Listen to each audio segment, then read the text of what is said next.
mis declaraciones delante del juez instructor estaban vinculadas a una voluntad de salir de la prisión al precio que fuera. Y esta ya no es mi prioridad. Yo soy un preso político. Después de 500 días de cárcel, mi prioridad no es salir de prisión. Mi prioridad es poder denunciar el ataque y la vulneración que hay de derechos y libertades en Cataluña y en el conjunto del Estado español. Em deixeu que faci una prova?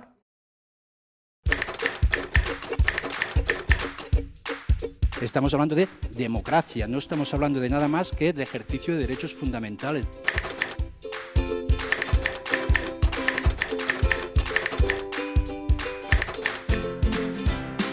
Ante el dilema, la disyuntiva entre la suspensión del Tribunal Constitucional o el ejercicio de derechos fundamentales, que nadie tenga ninguna duda. Òmnium siempre va a ejercer derechos fundamentales.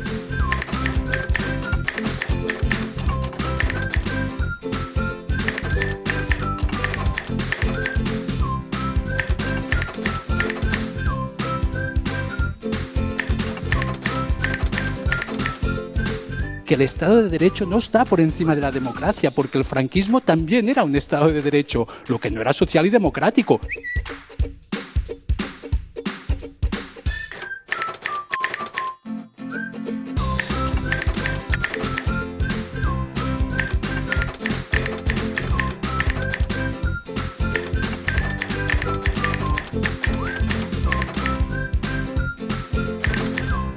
Somos el país de Pau Casals, de Muriel Casals, de Arcadi Oliveras y de tantos otros pacifistas que nos han legado pues esta actitud no violenta, porque forma parte de nuestro ADN, porque somos así.